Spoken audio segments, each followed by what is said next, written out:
자, 여러분 이어서 봅니다.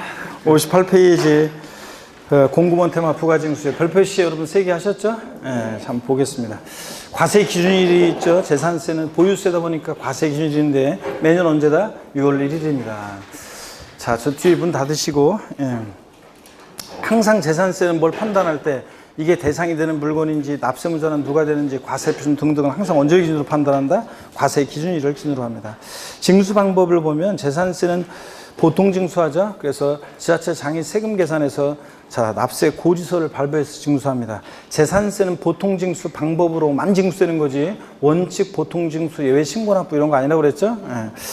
그 다음에 재산세 고지서 발부할 때 재산세를 징수하고자 하는 때는 토지 건축물 주택 선박 및 항공기로 구분한 납세 고지서에 과세 표준과 세액을 기재해서 늦어도 납기 며칠 전까지요? 5일 전까지는 발부해 줘야 됩니다.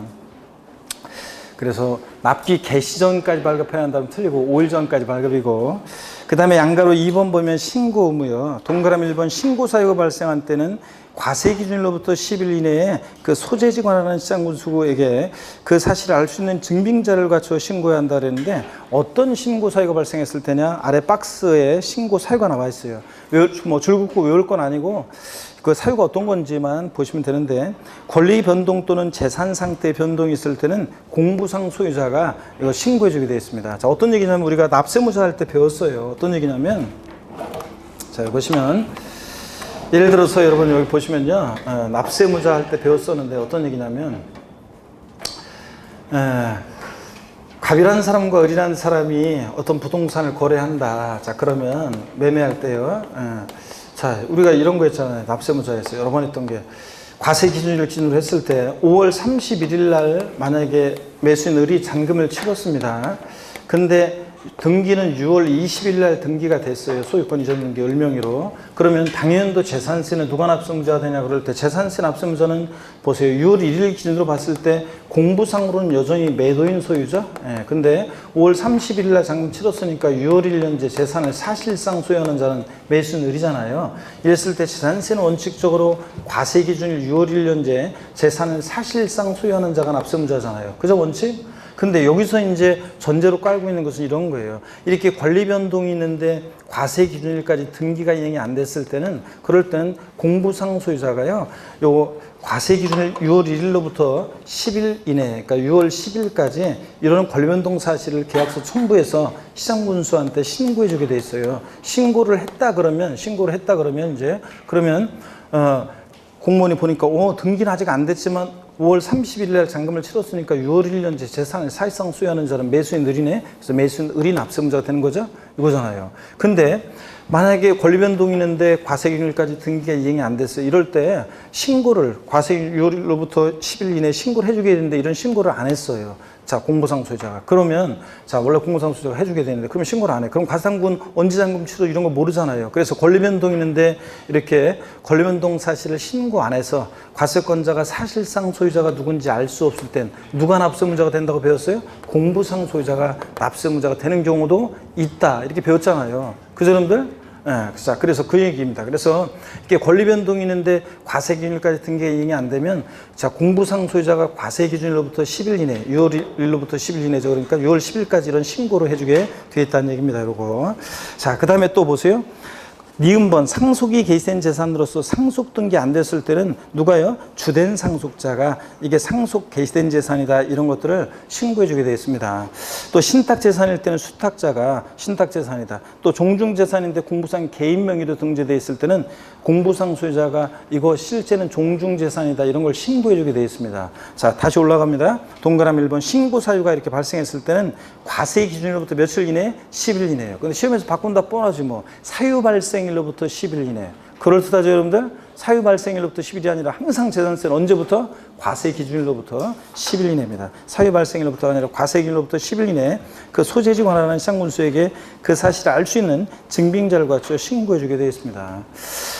자, 그 다음에 59페이지로 가시면 동그라미 2번 이와 같은 신고 없거나 사실과 다른 때는 시장군수가 이를 직권으로 조사해서 과세대장에 등재할 수도 있습니다, 여러분들. 자, 예전 시험에 뭐 시장군수가 직권으로 등기부에 등기할 수 있다 이렇게 바꾼 적이 있는데 등기부의 등기는 등기관만이 하는 거지. 그죠? 등기관이 하는 거지. 자, 직권으로 조사해서 과세대장에 등재할 수 있고요. 동그라미 3번. 이게 결론적인 건데, 이런 신고를 하지 아니한 납세무자에 대해서 별도의 가산세 등 제재는 있다 없다? 없다.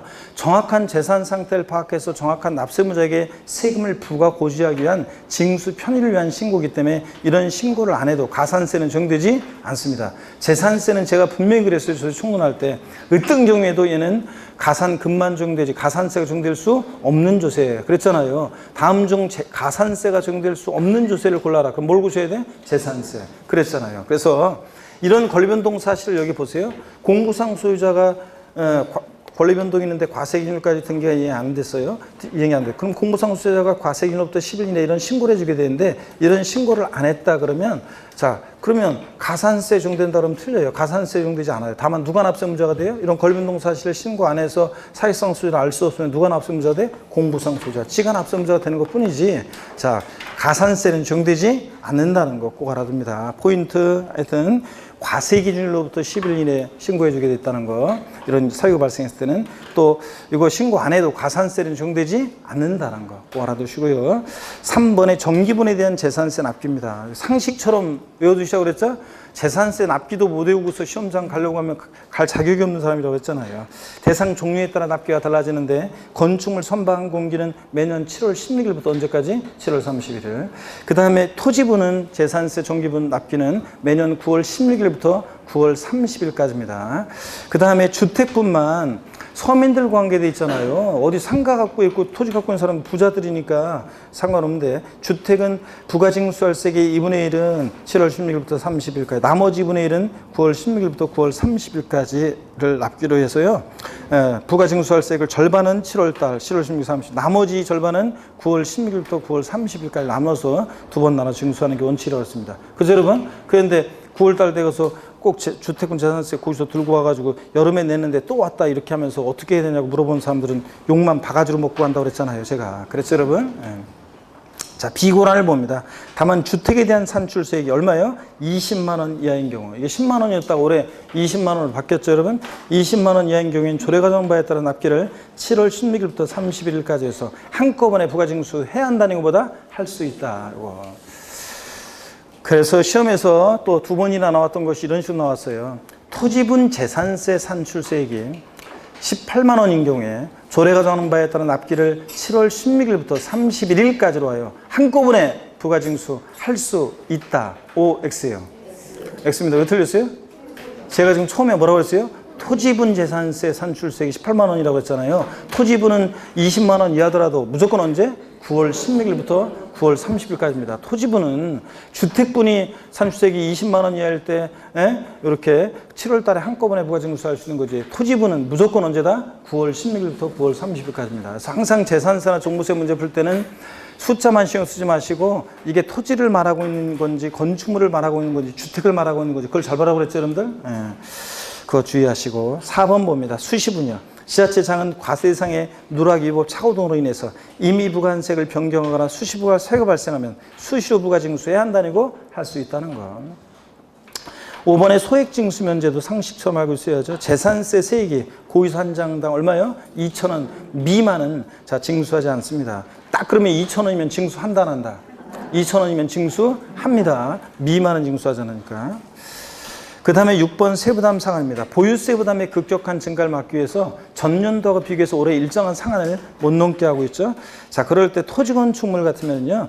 당해 재산에 대한 재산세 산출세액이 법령이 정하는 바에 따라 계산한 직전 연도 당해 재산에 대한 재산세 상당액의 100분의 150을 초과하는 경우에는 100분의 150에 해당 금액을 당해연도에 징수할 세액으로 한다. 그래서 전년도 세액이 몇 프로를 못 넘게요? 150%예요. 그래서 어떤 토지나 건축물에 대해서 전년도 재산세가 10만 원 나왔다. 올해 19만 2천 원 계산됐다. 올해 납부할 세액은 얼마라고 그랬습니까? 15만 원. 그래서 전년도 세액에 150분 넘게 하니까 15만 원을 상한으로 해서 납부할 세액으로 합니다. 자, 이게 세부담 상한선이고. 그 다음에 동그라미 2번 주택은요. 근데 토지나 건축물은 부자들이니까 공시가격 관계없이 무조건 150%예요. 근데 주택은 서민들과 관계되어 있기 때문에 세분화되어 있습니다. 공시가격 3억 원 이하 주택은 전년도 세액의 몇 프로요? 105% 못 넘게 합니다. 자, 진짜 얼마 안 넘게 하죠. 자, 그 다음에 공시가격 3억 초과 6억 이하, 6억까지는 몇 프로요? 110%를 상한선으로 하고요. 그 다음에 전년도 세계. 그 다음에 6억 원 초과의 한 주택은 몇 프로? 130%, 150% 아니고 130%를 상한선으로 합니다. 그래서 시험에 이미 나왔던 것이 지난 시간에 소개해드렸었는데 사례 문제로 이미 시험에 나왔어요. 자, 보세요. 이거 알고 있는지를. 자, 개별 주택 가격이 예를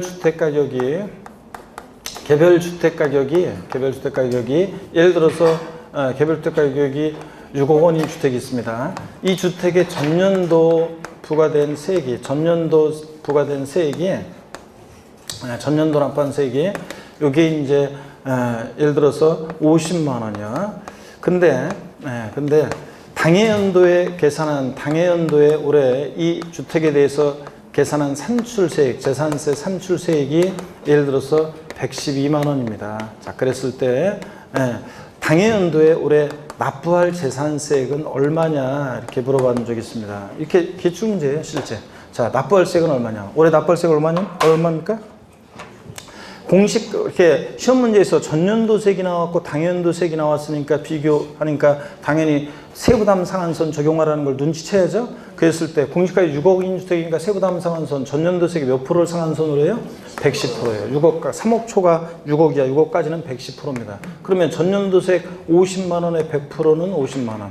전년도세액 50만 원의 10%는 5만 원. 110%니까 얼마예요? 55만 원을 자, 납부할 세액으로 합니다. 그래서 당연도에 112만 원이 계산됐어도 올해 얼마만 납부하면 된다? 55만 원만 납부하면 됩니다. 이게 세부담 상한선이에요.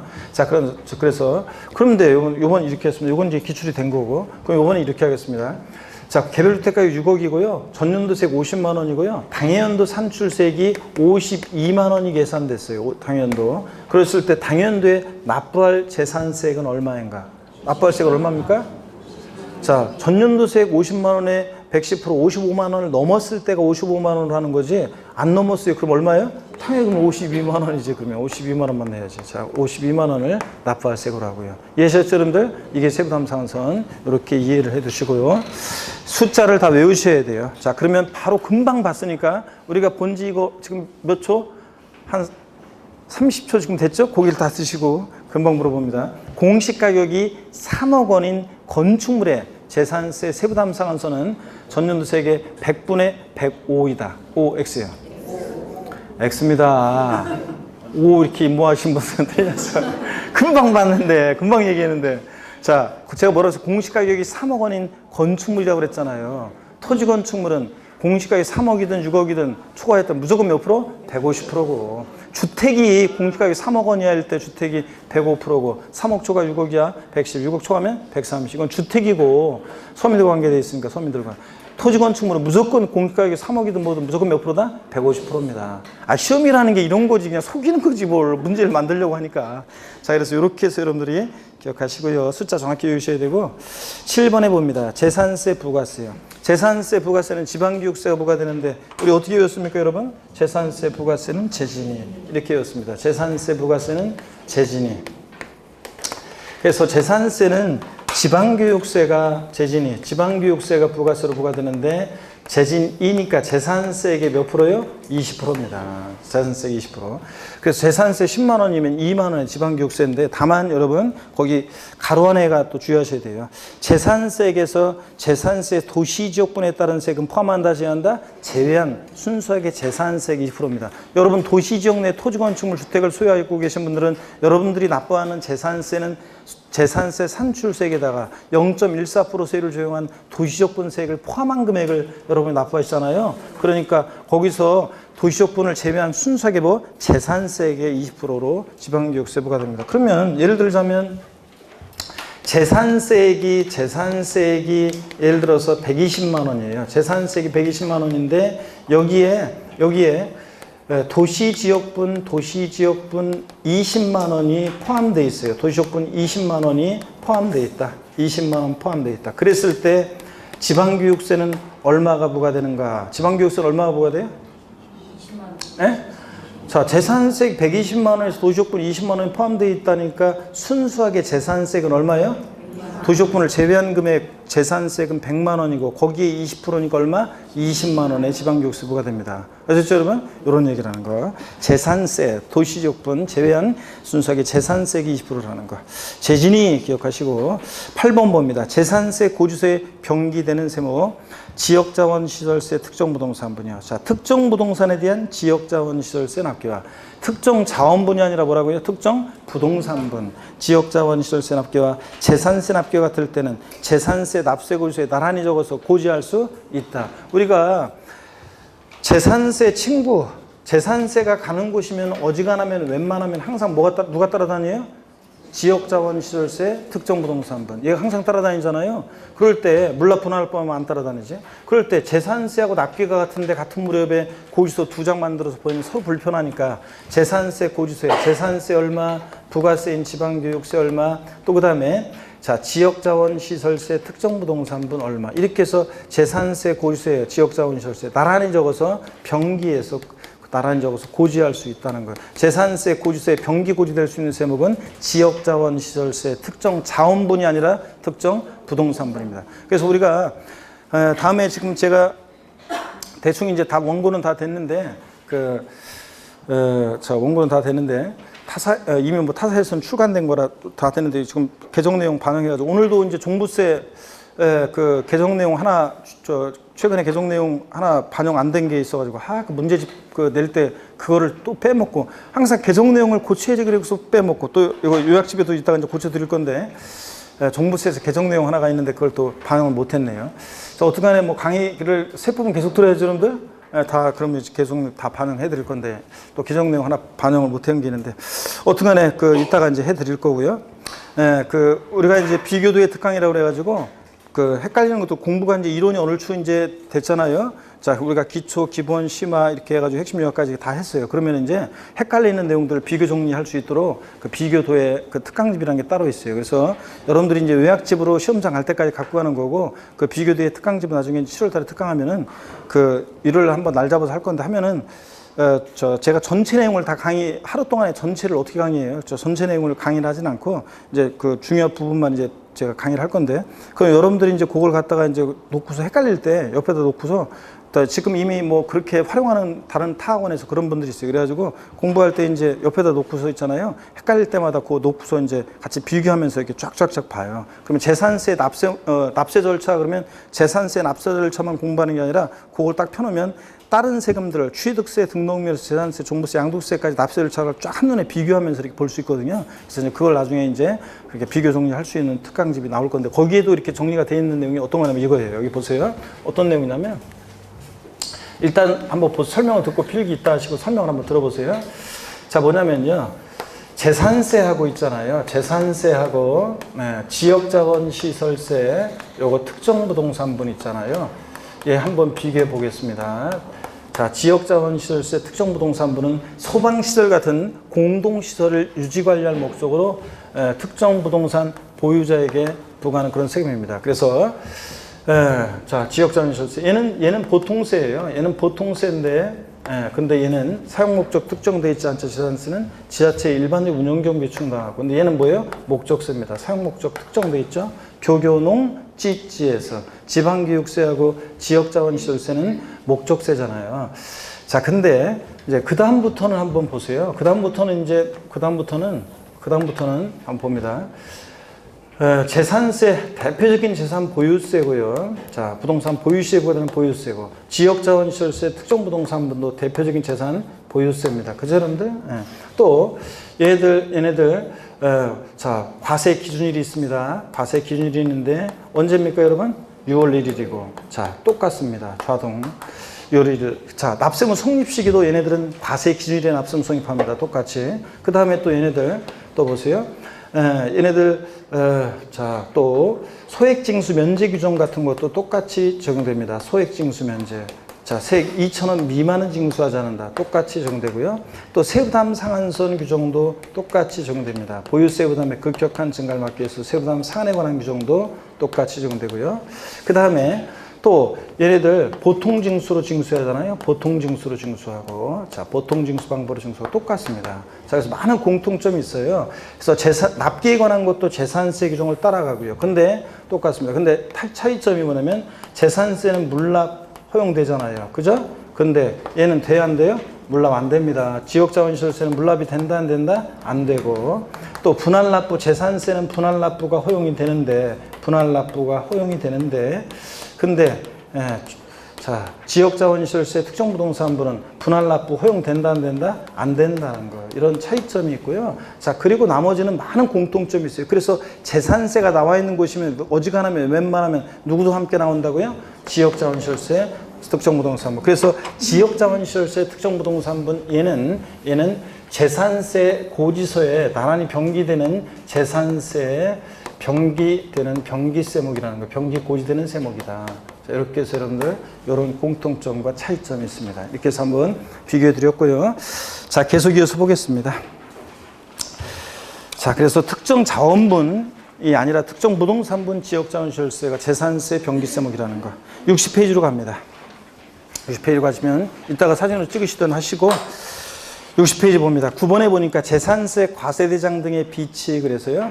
지방자치단체는 재산세 과세대장을 비치하고 필요한 사항을 기재해야 한다. 그렇습니다. 그래서 재산세는 토지건축물주택 등 과세대상에 따라서 대장이 있어요. 그렇기 때문에 대장 과세하는 조세다. 우리가 이렇게 얘기합니다. 재산세는 이 경우 해당 사항을 전산 처리하는 경우에는 과세대장을 갖춘 것으로 본다. 당연하죠, 여러분들? 자, 뭐 요즘 같은 세상에 꼭 종이로 갖고 있어야 되냐? 저 컴퓨터에 전산 처리하면 자, 과세대장을 갖춘 것으로 보고요. 10번 테마 별표 시한합니다. 물납과 분할납부 개요인데 금전납부 원칙에 예외로서 물납이요. 지방세 중에서는 자, 재산세 한에서만 물납이 허용된다는 거. 그렇죠, 여러분들? 자, 국세에서 물납은 뭐만 허용된다? 상속세만. 자, 국세에서는 자, 지방세에서 물납은 뭐만 허용된다? 재산세만 허용된다고 그랬습니다. 2번 재산세 물납과 분할납부의 차이점을 보니까요. 물납은 납세무자가 신청하고요. 그 다음에 허가까지 받아야 돼요.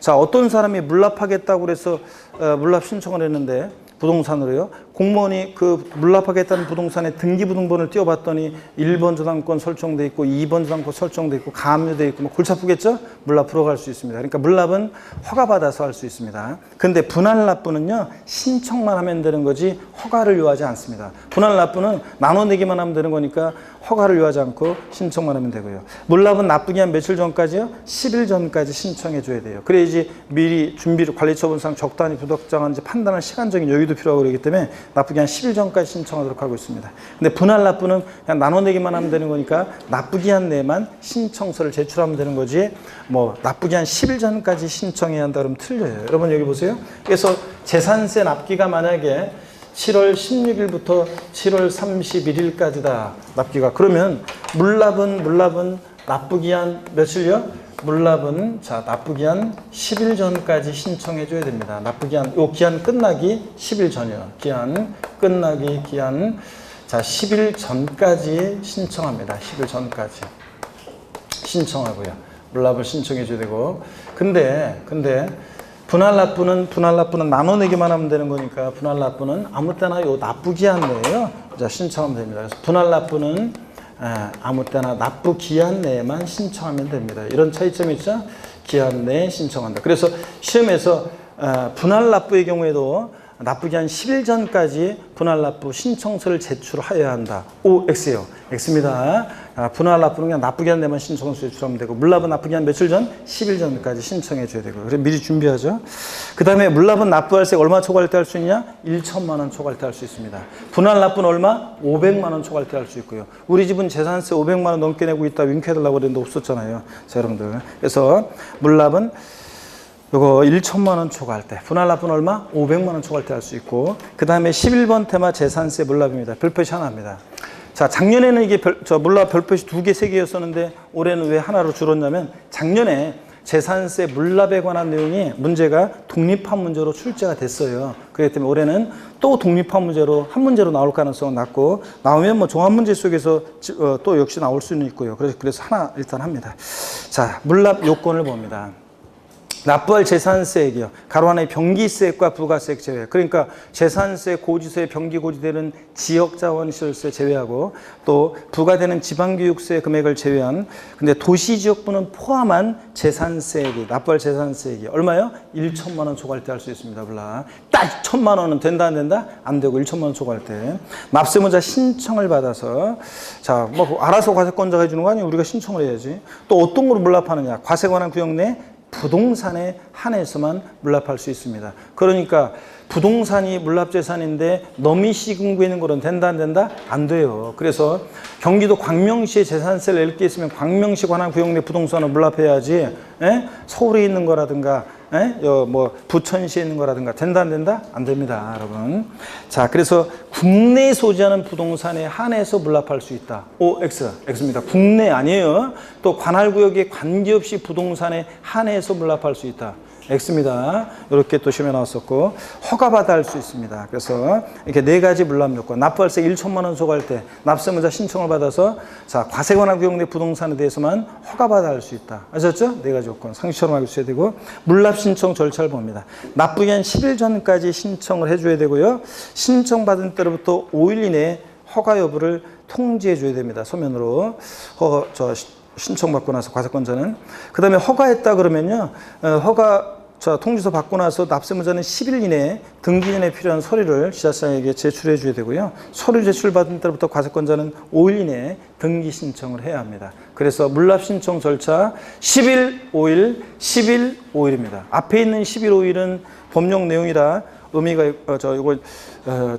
법에 규정이 되어 있는데 요 뒤에 있는 11, 5일은 시행규칙 내용이어가지고 좀 깊은 내용이라 뒤에 있는 것까지 물어볼 가능성은 낮고요. 11, 5일은 어떻든 간에 앞에 있는 11, 5일은 기간은 또 의미가 있습니다. 어떻든 간에 11, 5일, 11, 5일입니다. 물납 신청 절차예요. 그래서 제가 이렇게 끊어서 이렇게 짧게 외우는데 예전에 제가 이거 지난번 수업에 말씀 안 드렸는데 어떤 곳에서 2004년 정도 됐나요? 그 초창기 무렵이었는데 어떤 수강생분이 예전에는 그 공인중개사 있잖아요. 진짜로요. 제가 처음 이 강의하러 입문했을 때는 그때만 해도 보면은 강의할 때 보면은 이 수강생분들 중에 있잖아요. 그 당시에는 막 수강생분들이 지금 공인중개사 공부하겠다고 오시는 분들은 일단 자기 검열을 하고 오기 때문에 아유, 공인중개사 어렵다는데, 아유, 나는 안 돼. 나는 그거 뭐 조금 해가지고 되는 게 아니라 많이, 공부 오랫동안 많이 공부해야 한다는데, 아유, 난 안 되겠다. 그래가지고 대부분 다 자기 검열하고서 포기합니다, 세분들. 그래서 여기 중개사 학원에 공부하겠다고 나오신 분들은 일단은 자기 검열은 어느 정도 통과한 분들이 자기 스스로.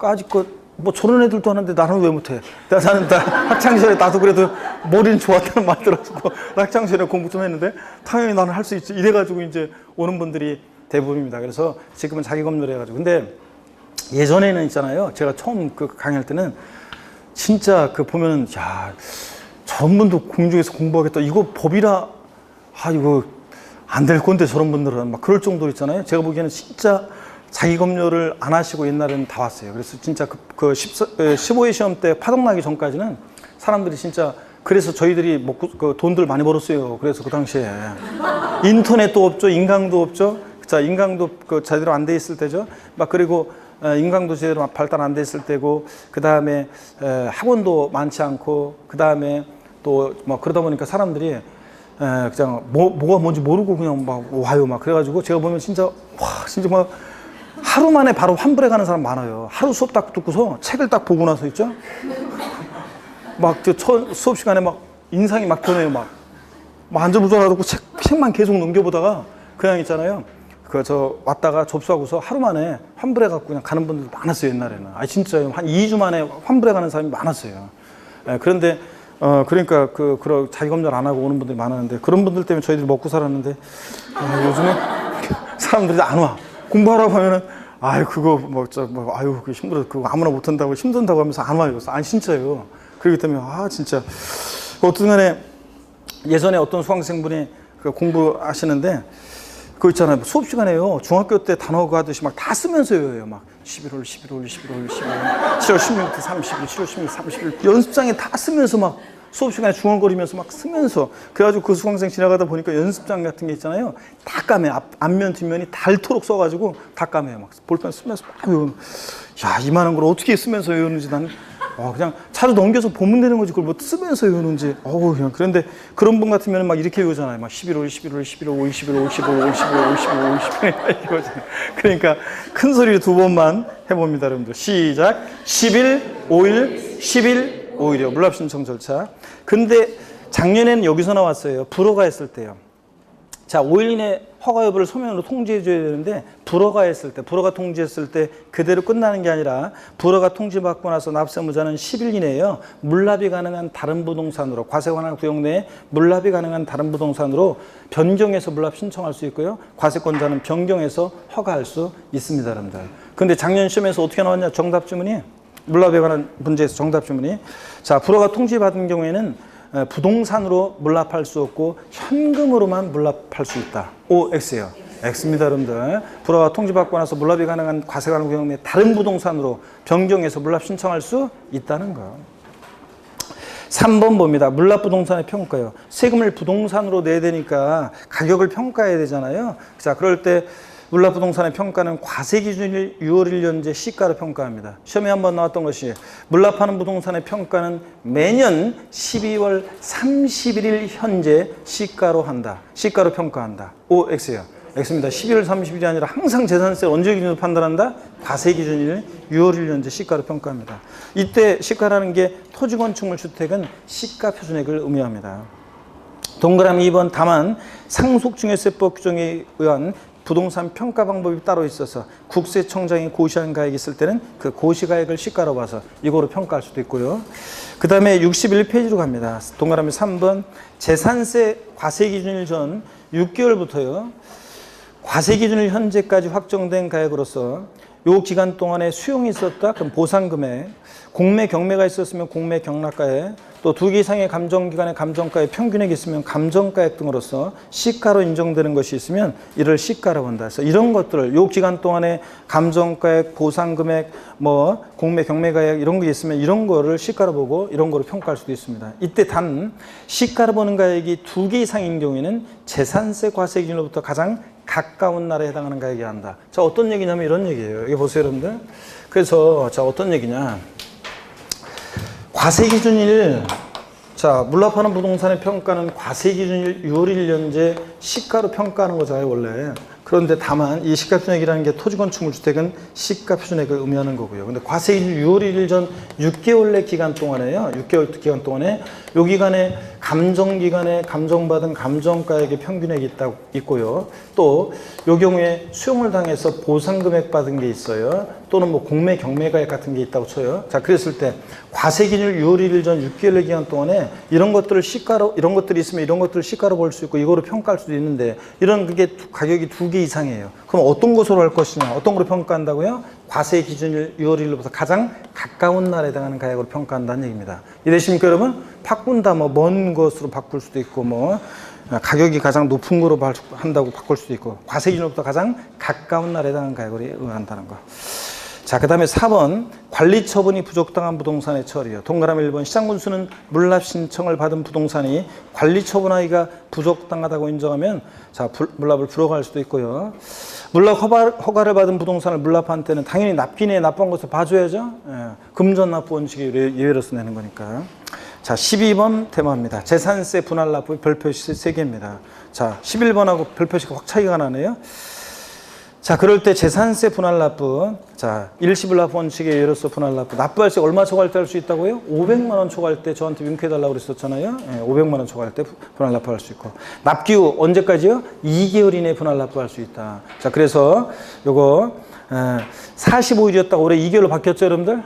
꼭 알아두시고 납기후 2개월 이내 분할 납부할 수 있다. 그래서 만약에 뭐 7월 16일부터 7월 31일까지가 7월 16일부터 7월 31일까지 납기로 하면 분할 납부는 납부기한 지나서 2개월이니까 자, 언제요? 9월 30일까지 할 수 있다는 얘기입니다, 여러분들. 자, 원로 하는 거니까 9월 30일까지. 그래서 뭐 9월 16일부터 9월 30일까지 납기로 하면 그 9월 30일 납부기한 지나서 2개월이니까 언제입니까? 11월 30일까지 분할 납부할 수 있다는 그런 얘기입니다. 그래서 이 분납 기한도 정확히 알아두시고요. 자, 그 다음에 계속 이어서 봅니다. 동그라미 3번 분할 납부는 납부기한 내 신청서 제출하면 되는 거지 10일 전까지 납부기한 10일 전까지 신청서 제출해야 한다. 그럼 틀려요. 물납하고 헷갈리면 안 되고 분할 납부 처리 기준도 정확히 알고 있어야 되는데 재산세는 납부할세 1천만 원 이하 1천만 원 초과로 나눠서 1천만 원 이하일 때는 500만 원 초과하는 금액을 분할 납부할 수 있다고 그랬습니다. 그러니까 원래 납기낸 최소 얼마 깔아놓고 500 깔아놓고 나머지 금액 분할 납부라고 그랬습니다. 그렇죠 여러분들? 그래서 요거 우리 여러분들 자 보세요. 어떤 얘기냐면 재산세 납부할세액이 이거 했었어요. 만약에 800만 원이다. 자 그러면 800만 원이다. 그러면 1천만 원 이하일 때는 500만 원 초과하는 금액을 분할 납부할 수 있다는 말은 원래 납기내는 저 7월 16일부터 31일까지가 납기면 원래 그 납기내는 최소 얼마 깔아놓고 500만 원 내놓고 최소한 그 다음에 나머지 금액 분할 납부 최대 분할 납부 얼마 최대 분할 납부할 수 있다? 300만 원까지 분할 납부할 수 있다 그랬습니다. 그래서 7월 16일부터 31일까지 500 내고 그 다음에 나머지 300만 원을 최대 7월 31일 지나서 9월 30일까지 300만 원을 낼 수 있다 그런 얘기입니다. 그죠 여러분? 그 다음에 납부할세기 800일 때 납기내에 600만 원 내놓고 분납기간 내에 자 200만 원 내고 이거 됩니까 여러분? 예? 돼요? 진짜로? 네, 됩니다. 자 그 다음에 최소한 500만 깔면 되니까 납기내에 납부할세기 800일 때 납기내에 400만 원 내고 분납기간 내에 400만 원 내고 자 이거 돼야 안 돼요? 안 된다고 그랬습니다. 최소한 납기내 얼마 내놓아야 돼? 500만 원 깔아놔야 돼. 그래서 납부할세액이 자 1천만 원 이하일 때는 최소 얼마 납기내 깔아놓는 거 최소한 500 깔아놓는 거. 그래서 납부할세액이 900만 원이다. 최대 분납가능 금액은 얼마인가? 자 얼마입니까? 400만 원까지. 자 그 다음에 1000만 원일 때는 얼마? 500만 원까지. 납부할세액이 600만 원일 때 최대 분납가능 금액 얼마? 100만 원. 하여튼 최소한 납기내 500 깔고 나머지 분할 납부입니다. 1천만 원 이하일 때는. 그 다음에 1천만 원 초과할 때는 50% 이하 금액이니까 최소한 납기내 얼마? 절반 깔고 나머지 금액. 그래서 재산세 납부할세액이 1,600만 원이다. 최대 분납가능 금액 얼마입니까? 800만 원까지. 자, 이런 거 꼭 반드시 알고 계셔야 됩니다. 13번 테마 별표시 하나입니다. 재산세 비과세입니다. 작년에요. 재산세 비과세는 대개 독립한 문제로 안 나오고 종합 문제 속에서 지문 한두 개씩 나왔었는데 작년에는 독립한 문제로 재산세 비과세가 나왔습니다. 올해 또 독립한 문제로 비과세가 나올 가능성은 높진 않고 그렇지만 종합 문제 속에서는 의미가 있기 때문에 또 봅니다. 별표시 하나 하시고요. 1번에 국가 등에 대한 비과세입니다. 안가로 1번 국가 등의 소유에 속하는 재산에 대해서는 재산세 부과하지 않는다. 당연하죠. 국가, 지자체, 조합, 주한, 국제기구, 외국 정부가 자기를 위해서 취득할 때 취득세 비과세, 등록할 때 등록면허세 비과세, 보유할 때 재산세 당연히 비과세입니다. 다만 대한민국 정부기관 재산에 과세하는 외국 정부 재산 우리도 과세해야죠. 비과세면 우리도 비과세고. 2번 국가, 지자체, 조합과 이게 첫 번째 요건입니다. 재산세 연부매매 계약을 체결하고 매수계약자가 무상사용권을 부여받았을 때는 이거 비과세한다 그러면 틀려요. 과세하는데 누가 납세문자가 된다고 배웠어요? 매수계약자였잖아요. 공부상으로는 국가 등의 소유지만 실질적으로 권리변동 됐다고 봐서 누가 납세문자? 매수계약자. 사용권을 무상으로 받은 자. 양가로 2번입니다. 국가, 지자체, 조합이 1년 이상 공용 또는 공공용으로 무상으로 사용하는 재산에 대해서는 재산세를 부과하지 않는다. 그래서 요거요, 여러분. 내 빌딩을 광명시청에서 1년 이상을 내 빌딩을 무상으로 공용해. 광명시청 별관으로 사용합니다. 그러면서 때가 되면 공무원이 고맙긴 한데 재산세는 좀 내시고요. 이러면 되겠습니까? 당연히 비과세지.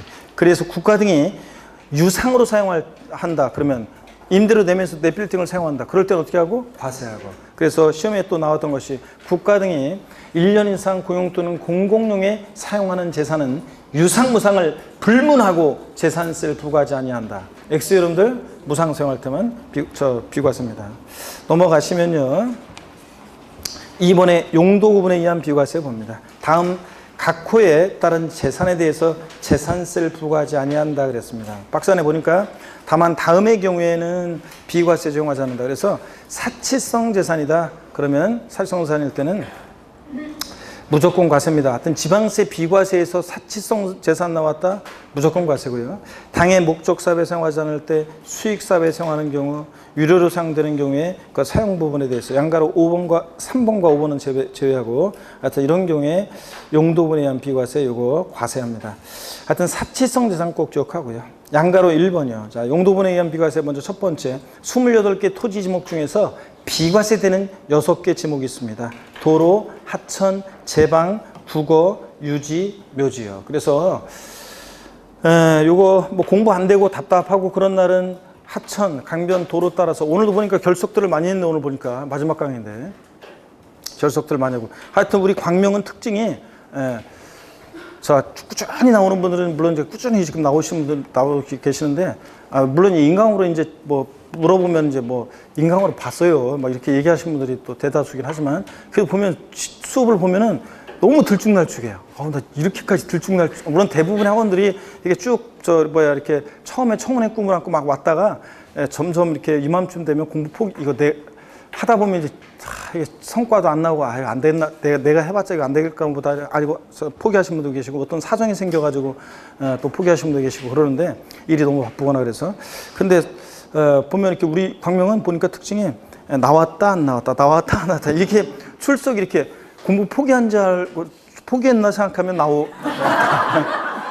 또 안 나왔다가 또 나왔다가 아유 근데 인강으로 반드시 보충하고 계셔야지 수업을 진짜 이렇게 들었다가 전혀 안 들었다가 이러면은 연결이 안 돼가지고 힘들어집니다. 이제 막판에 이제 막상 이제 본격적으로 공부하려고 하다 보면 힘들어지고 이제 특히 이제 문제풀이 들어가면 이제 본 바닥이 드러나서 이제 힘들어져요. 그러니까 그러면 안 되는데 또 어떻게 하여튼 끝까지 버텨내셔야 이 시험은 끝까지 버텨내는 사람이 합격한다고 그랬잖아요, 여러분들. 그래서 이렇게 제가 보기에 조금 본인 스스로가 부족하다고 느끼고 그런데 열심히 계속 나와서 막 공부하는 분 중에 특히 뭐 오특강까지 들으시면서 저한테 아유 막 자신이 없다 이런 식으로 얘기하는 분이 계시는데 제 경험 측상 봤을 때 이 중개사 시험은 끝까지 막 하려고 막 끝까지 이렇게 노력하는 사람은 제가 봤을 때도 좀 부족하다 싶은데도 보면 합격들은 하더라고요. 보면 합격들을 해요. 그러니까 포기하지 않고 끝까지 하시는 게 중요합니다, 여러분들. 자, 힘내시면서 자 이어서 봅니다. 28개 토지목 중에서 비과세는 6개 지목이 있는데 공부 안 되거나 그럴 때 잠깐 이렇게 뭐 슬럼프라는 게 올 수밖에 없죠. 공부하는 멘탈 게임이라. 그럴 때 답답하고 그럴 때 드라이브 나가는 거 좋다고 그랬습니다. 하천, 강변, 도로 따라서 쭉 드라이브 가다 보면 상류 쪽에 제방, 댐이 있고 유지, 호수가 있고 또 농업용수로 국어가 있고 배산임수니까 뭐가 있어요? 묘지가 있다. 이렇게 해서 랩하듯이 상상하면서 랩하듯이 외우라고 그랬습니다. 자. 임산부 노약자 귀를 막으세요, 여러분들. 임산부 노약자는 어이구 그냥 얼른 귀를 막는데 자 임산부도 아니고 노약자도 아니잖아요. 자 임산부 노약자 귀를 막으시면서 비과세되는 28개 토지목 중에서 비과세는 6개 지목이요. 도로, 하천, 제방, 국어, 유지, 묘지 이렇게 외우라고 그랬죠, 여러분들. 다 같이 랩하듯이 처음엔 좀 느리게 시작. 도로, 하천, 제방, 국어, 유지, 묘지. 좀 더 빠르게 시작. 도로, 하천, 제방, 국어, 유지, 묘지. 랩하듯이 시작. 도로, 하천, 제방, 국어, 유지, 묘지. 이렇게 저도 이렇게 머릿속으로 외우잖아요. 그러면 이게 잘 헷갈려요. 그래서 이렇게 그냥 입에서 툭 튀어나와야지. 그래서 한번 아까 상상한 다음에 드라이브 나가는 상상한 다음에 외우면 돼요. 근데 여기 도로 있잖아요. 도로에 보면은 작년 시험에 좀 깊은 내용이 나왔어요. 근데 도로에 대해서. 근데 제가 요약집에다 그거 적을까 하다가 이미 시험에 나와버려가지고 김새가지고 제가 안 했는데 이런 것도 있었어요. 자, 작년 시험에 나온 게 지목이 도로 비과세인데 다만 이 도로라는 것은 도로법상의 도로예요. 도로법상의 도로 비과세입니다. 그 다음에 개인이요. 일반인의 자유로운 통행에 공할 목적으로 제공할 목적으로 일반인이 자유롭게 이렇게 통행에 제공할 목적으로 만든 개인이 만든 사설도로 있잖아요. 사도 개인이 만든 사설도로도 비과세예요. 다만 대지안의 공지는 제외한다. 법령에 이렇게 돼 있어요. 대지안의 공지는 제외. 자, 그럼 대지안의 공지라는 게 뭐냐? 대지안의 공지라는 게 그러니까 집과 집 사이에 보면 대지 안에 공지가 있잖아요. 사람들이 요 사이를 지나다니잖아요. 이것을 뭐라고 합니까? 이런 길을 뭐라고 해요? 그렇지. 고 김현식이 노래 불렀잖아요. 골목길 걸어갈 때에 이거 골목길. 자, 이런 거는 대지안의 공지는 도로가 아닙니다. 근데 작년 시험에 이것도 정답지문 아니었지만 대지안의 공지는 제외한다 이런 식으로 나왔어요. 자, 그 다음에 또 하천, 제방, 국어, 농업용 수로죠. 유지, 호수, 묘지, 지목이 묘진 토지 비과세고요. 자, 지목이 묘진 토지는 취득세는 과세합니다. 자, 어떤 세율로 과세했다? 중과 기준세율, 특례세율로. 근데 등록면허세하고 재산세는 지목이 묘진 토지 비과세한다고 그랬죠? 재산세 부과해 보세요. 사람들이 다 묘소 없애버리지, 조상인 묘소. 그래서 공원묘지 같은 장사 등에 관한 법률에 따른 법인묘지용 토지는 이거 법인묘지용 토지는 사업용 토지니까 별도 합산과세하고 그냥 지목이 묘진 토지는 뭐하고 비과세입니다. 양가로 2번 산림보호법 규정에 따른 산림보호구역 그 밖에 공익상 재산세를 부과하지 않을 타당한 이유가 있는 것으로서 법령이 정하는 토지 비과세입니다. 동그라미 1번 군사기지 및 군사시설 보호법에 따른 군사기지 및 군사시설 보호구역 중에서 통제보호구역 내에 있는 토지는 비과세합니다. 근데 단 전닭과 썸밑 대지는 제외한다. 즉 농지하고 대지는 어떻게 하냐? 과세입니다. 통제보호구역 내에 있는 전닭과 썸밑 대지는 비과세한다. 이렇게 옛날 시험에 나온 적이 있는데 비과세가 아니라 과세입니다. 얘는. 그럼 무슨 얘기냐? 박스 안에 보니까 통제보호구역 내에 있는 이 전닭과 썸밑 대지, 즉 농지하고 대지는 과세하는데 군사시설 보호구역 중에서 제한보호구역 내에 있는 임야는 법 나오고 무슨 지구구역 내에 있는 임야니까 뭐에? 분리과세합니다. 근데 군사시설 보호구역 중에서 제한보호구역이 아니라 통제보호구역 내에 있는 자 임야는 요건 뭐하고? 비과세하고요. 그 다음에 동그라미 2번입니다. 산림보호법에 따라 지정된 산림보호구역 및 산림자원의 조성 및 관리에 관한 법률에 따라 지정된 채종림, 시험림, 림자로 끝나는 임야 비과세입니다. 자, 그 다음에 3번 보니까 자연공원법에 따른 공원 제한 보존지구 안에 임야 있죠. 국립공원, 도립공원 같은 데 있는 보존지구 안에 임야 비과세입니다. 다른 근데 자연공원법에 따른 공원 제한 환경지구 안에 임야 있죠. 요거는 분리과세예요. 그래서 한 번씩 비교해서 눈여겨봐 놓으시고요. 그 다음에 4번 백두대간 보호에 관한 법률에 따라 지정된 백두대간 보호지구 안에 임야는 비과세합니다. 양가로 3번 색깔이 좀 다르게 되어 있죠. 임시로 사용하기 위해서 건축된 건축물로서 재산세 과세 기준 연재 1년 미만의 것은 비과세합니다. 얼마 있으면 없어질 거니까. 자, 근데 시험에서 임시로 사용하기 위해서 건축된 고급 오락장용 건축물로서 재산세 과세 기준 연재 1년 미만의 것은 비과세한다. X입니다. 제가 뭘 집어넣었어요? 고급 오락장. 사치성 재산이면 임시 건축물이라도 무조건 어떻게 한다? 과세입니다. 양가로 4번 비상제시의 구조용으로 이용하는 선박, 무료로 도선용에 이용하는 선박, 선교 배로 이루어진 다리에 구성되는 선박, 본선에 속하는 전마용 선박 같은 거 비과세고요. 눈에 한번 익혀두시고. 양가로 5번이 작년에 정답중으로 나왔었는데 행정기관으로부터 철거명령 받은 건축물 등 재산세 부과하는 것이 적절하지 아니한 건축물이나 주택은 비과세입니다. 어차피 때려부술 거잖아요. 철거명령 받은 건축물 어차피 때려부술 거니까 비과세입니다. 다만 그 부속 토지는 어떻게 한다? 과세합니다. 자, 제가 작년에도 강의할 때 그랬어요. 뭐 엄청 강조한 건 아니었는데 재산세 비과세는 이렇게 종합문제 질문 한 줄 나오니까 이거 쭉 이런 거 하면서 레파토리가 작년에 제가 강의할 때도 어떤 얘기냐면 그 철거명령 받은 건축물과 그 부속 토지는 재산세를 비과세한다. 그러면 자, 건축물은 때려 부수는데 토지는 어떻게 때려 부숴요? 그러니까 토지는 어떻게 한다? 과세한다. 작년에 제가 그랬거든요. 그런데 작년에 요게 그 부속 토지도 이제 그 철거명령 받은 건축물과 그 부속 토지도 주택과 그 부속 토지는 비과세한다 그랬는데 작년 시험에 주택과 그 부속 토지는 비과세한다. 토지 당연히 과세입니다, 여러분. 그래서 어떤 수강생분이 실제로요, 이거 보면서 그랬잖아요. 그때 땅은 어떻게 때려 부수냐 그런 얘기 했다고 하면서 나한테 합격증 보면서 기억났다고 하면서 그래서 맞췄다고 그런 얘기 하는데 어떤간에 자, 토지는 어떻게 때려 부숴요? 그러니까 어떻게 한다? 토지는 과세고 철거명령 받은 건축물이나 주택은 자, 어차피 때려 부술 거니까 비과세하고요. 자, 이렇게 해서 알아두시면 됩니다. 자, 이렇게 해서 우리가 재산세 다 봤습니다. 조세 총론, 그 다음에 지방세, 우리가 취득세, 등록면허세, 재산세를 중심으로 지방세 다 봤고, 제3편 국세입니다. 자, 국세에서 우리가 소득세는 다 봤고, 이제 마지막으로 종합부동산세입니다. 66페이지로 갑니다. 종합부동산세. 그래서 종합부동산세는 여러분 보시면, 종합부동산세. 종합부동산세는, 종부세는, 한 문제가 나옵니다. 한 문제가 나오는데 주로 종합 문제 속에서 종합 문제로 이렇게 나오기도 하고 특정 부분에서 나오기도 하고 그런데 이제 한번 보세요. 종합부동산세, 부동산 보유 시에 부과되는 대표적인 국세고요. 종합부동산세. 자, 시험 문제는 한 문제가 나오고 있는데 한 문제가 나오는데 뭐 그렇게 뭐 어렵진 않습니다. 그래서 가끔 가다가 뭐 좀 약간 헷갈리게 나올 때도 있긴 있지만 대개는 어렵지 않은데 작년에는 역시 또 조금 깊은 지문이 작년에는 좀 나왔었고요. 지문도 길었고 작년에 좀 그랬습니다. 자, 종합부동산세의 성격, 특징 자 보면서 재산세랑 항상 비교 정리할 수 있어야 돼요. 같은 점 다른 점 헷갈리니까 비교 정리하고요. 종부세에서는 주로 과세 대상에서 또 한 4년 정도 계속 과세 대상에서 나온 적도 있어요. 자, 종부세 대상인 거 아닌 거 고르는 문제. 그 다음에 종부세 역시 세금 계산, 납세무자예요. 누가 되느냐. 납세무자에 관한 것은 종합문제 속에서 작년에도 나왔고 재작년에도 나왔고요. 기존 상식처럼 알고 있어야죠. 아무나 납부하는 세금이 아니니까. 또 종부세 세금 계산 어떻게 할 것이냐. 과세 표준, 그 다음에 세율에 관한 거예요. 과세 표준과 세율에 관한 거. 자, 세금 계산은 어떻게 할 것이냐. 요거.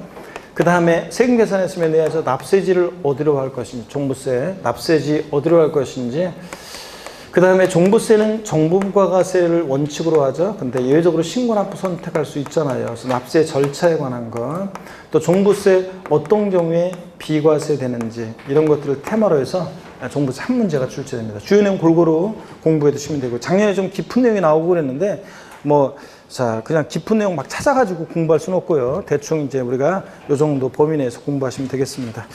66페이지 봅니다. 종합부동산세입니다.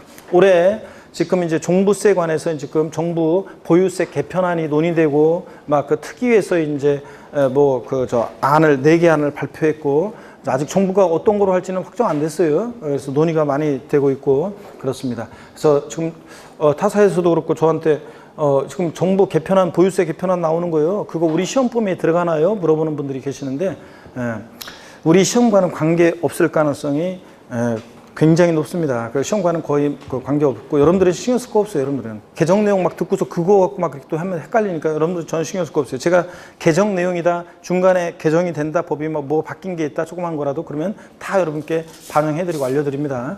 근데 지금 종부세 개편안은 내년도에 시행될 걸 지금 얘기하고 있는 거예요. 여러분 재산세 종부세요. 언제를 기준으로 과세합니까?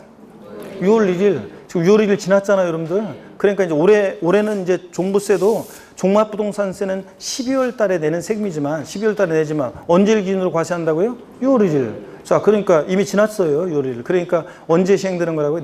내년도 이제 개편을 얘기하고 있는 거예요. 그러니까 우리 시험과는 관계가 있다, 없다? 없다. 자, 그런 얘기입니다. 자, 그럼 66페이지 봅니다.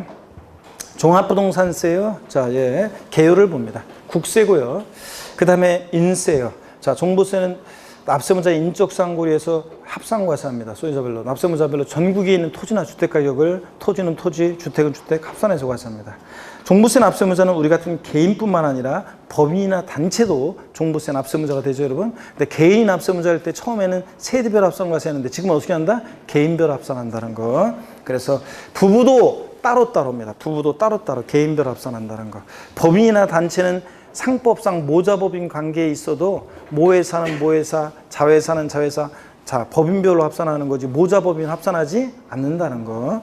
자, 그 다음에 대표적인 국세 중 재산 보유세고 그러다 보니까 뭐가 있어요? 과세 기준이 있습니다. 매년 언제입니까? 6월 1일로 뭐든지 판단합니다. 금방 얘기했다시피 재산세, 종부세는 과세 기준일 6월 1일 기준으로 해서 이것이 대상이 되는 물건인지 납세무자는 누가 되는지 과세금 등도 다 6월 1일 기준으로 판단합니다. 종부세는 원칙적으로 정부 부가가세하던데 고의서가 날라오죠. 납세무자가 고의서 유통해버리고 뭐 할 수도 있고 신고납부 선택하면 신고납부할 수도 있다고 그랬습니다. 종부세 납기는 매년 12월 1일부터 언제까지요? 12월 15일까지 납기로 합니다. 이따가 또 말씀드리겠지만 종부세는 대상 종류 관계없죠. 재산세와 달리 토지든 주택분이든 무조건 언제다? 12월 1일부터 15일까지 납기로 합니다. 그 다음에 분할 납부 허용됩니다. 근데 물납은 허용되지 않습니다, 여러분들. 비과세 감면에 관한 규정은 재산세 규정을 준용해요. 그래서 재산세가 비과세 감면되면 그대로 종부세도 비과세 감면됩니다. 국가 등이 소유하는 재산, 당연히 비과세지. 종부세를 도입한 취지는 부동산 과열기에 부동산 과다보유 의혹제, 투기 억제하게 도입했는데 국가가 자기한테 셀프로 세금 부과할 수 없잖아요. 또 도로, 하천, 제방, 국어, 유지, 묘지, 재산세 비과세죠. 종부세도 그대로보다 비과세입니다. 이런 것들. 세율 구조는 비누, 누, 종부세는 뭐예요? 누진세 구조로만 되어 있습니다. 비례세율 적용되지 않습니다.